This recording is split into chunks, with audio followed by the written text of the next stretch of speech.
Welcome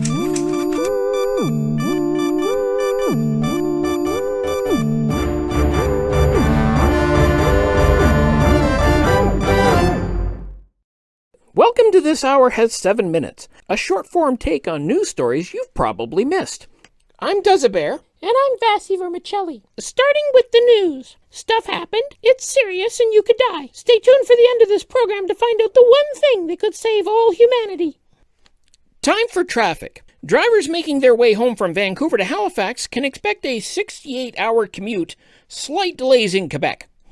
Time for weather. Intermittent outside with stuff in the sky coming down on you. Could be wet, could be sunshine. If you're far enough north, it might be snow. There's wind ranging from 0 to 100 kilometers an hour. Remember to breathe. Today's guaranteed high is noon. Time for sports. Half the teams won with God's help. The other half lost because their fans weren't as religiously faithful at that moment. At least that's the impression I get from the post-game player interviews. Also, you were distracted by millionaires competing to see which ones would get playoff bonuses that could easily pay off your mortgage. The opposition was wasting your tax money traveling around the country so its new leader could misrepresent nearly everything the government does for cheap political points, rather than doing anything useful, like presenting a viable alternative to this government with ways to save the planet or your children's future. And we'll probably make these jabos and idiots the government in the next election because they've repeated their lies so often, you don't even know what's true anymore. But at least they have our priorities straight. We've titled our first piece, The Law of Unintended Consequences Strikes Again. The number of abortions in America had been steadily dropping since the early 1990s, but when the Supreme Court overturned Roe v. Wade, not only did that number begin climbing again, it's actually surpassed 1 million abortions a year for the first time in over a decade, as women, unable to risk waiting too long, are rushing to abort pregnancies they would otherwise have waited longer on, or maybe never have had. Medication-aborted pregnancies are up 53% from pre-Handmaid's Tales numbers. Not what you were expecting there, evangelicals, was it? Most of last year saw two of America's most powerful entertainment unions, the Screen Actors Guild and the Writers Guild of America, hit Hollywood with debilitating months-long strikes that upended the 2023-2024 television season in ways distributors are still dealing with. The Writers Guild of Canada tried to capitalize on their successes in parallel Canadian negotiations on a new independent production agreement with the Canadian Media Producers Association. However, negotiations reached an impasse on February 26th this year, and this week, the WGC membership officially voted in favor of a strike authorization after a record voter turnout of 70.2% of eligible voters, casting a 96.5% vote in favor of authorizing a strike. This will be the first such work stoppage in the WGC's 33-year history. Unlike the American strikes, which affected Canadian-produced shows and films, the supply and demand for Canadian written product is practically nil. And where it exists, networks such as the CBC have a ready supply of English, Australian, and New Zealand product that not only typically gets higher ratings than homegrown series, but is actually entertaining. So we'll have to see if, unlike the American strikes, anyone even notices. This segment brought to you by Boeing, the airline with the highest fresh air exchange rate. Our next piece is about the Canadian federal carbon tax, also known as a price on carbon, which came into effect at $20 per ton in 2019.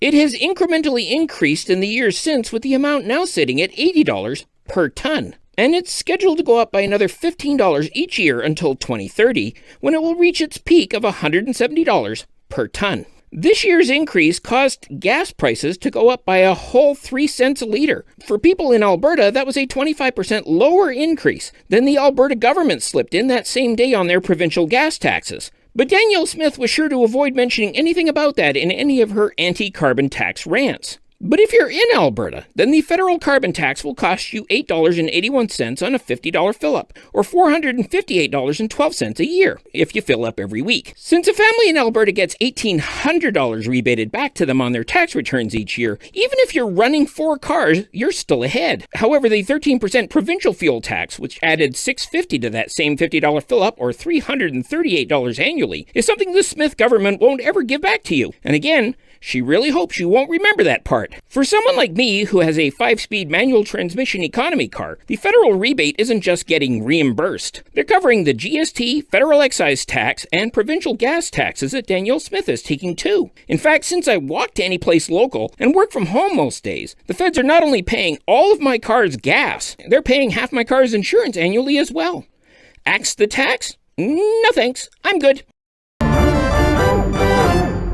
However, unlike provincial taxes and contrary to what Conservatives claim, the Parliamentary Budget Office reports that 80% of Canadians actually do get more in carbon rebate than they pay in the carbon portion of taxes on the goods they buy, with low-income earners and those who've made good ecological choices reaping the highest rewards. Farmers, of course, are exempt from the tax, so any suggestion the carbon tax is affecting food costs is nonsense. Again, because $80 per ton of fuel is such a small incremental amount on an individual product level that it almost doesn't matter.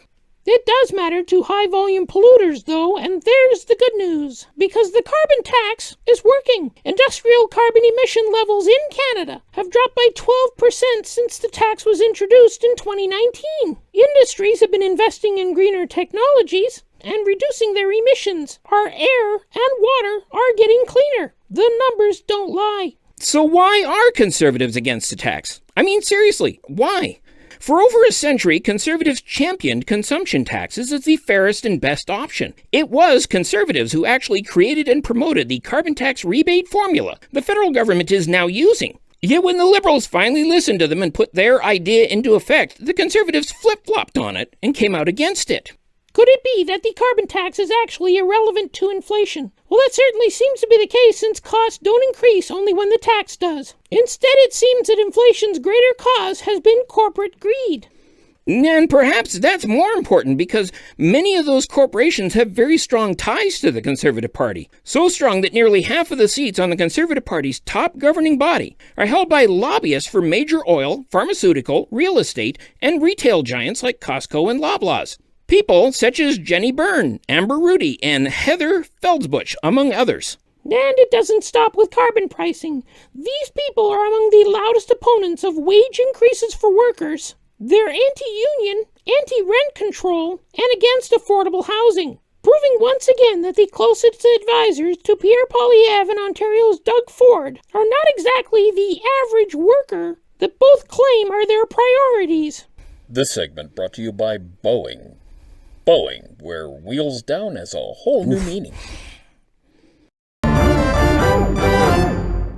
Our fourth piece relates to the grifter. On April 15, 2024, former U.S. President and bloated corpse on the back nine, Darth Cheeto, appeared in court for the Stormy Daniels criminal fraud trial relating to illegal hush money and its effects on the 2016 election. Anti-Trumpers are excited at the prospect that the self-anointed Orange Jesus will finally be held accountable for his multitude of crimes. This reporter, however, doesn't believe Trump will ever be held accountable for any of his many wrongdoings. America isn't a nation of laws. It never was. As is made clear in the book White Trash, the 400-Year History of Class in the United States, it's always been an autocracy using the cloak of democracy to blind the masses.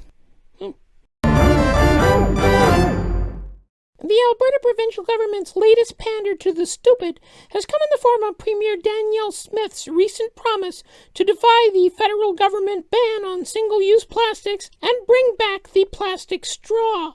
Joining me now is someone whose head is so far up the petroleum industry's arse that she has a glossy black coating, Premier Danielle Smith. Madam Premier, why do you feel the federal policy against single-use plastics is wrong-headed?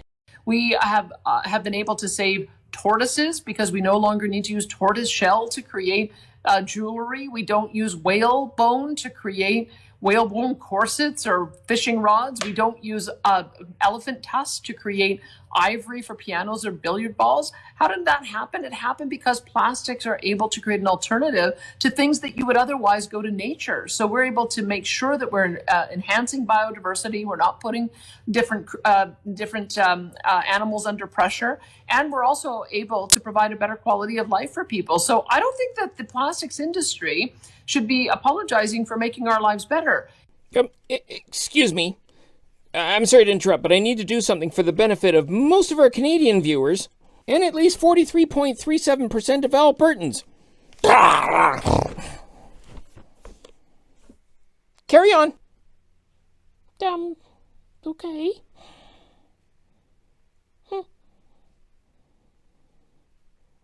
Yep, she's out. This segment brought to you by Boeing. Boeing, are you feeling lucky, punk? I'm not getting in one of those. A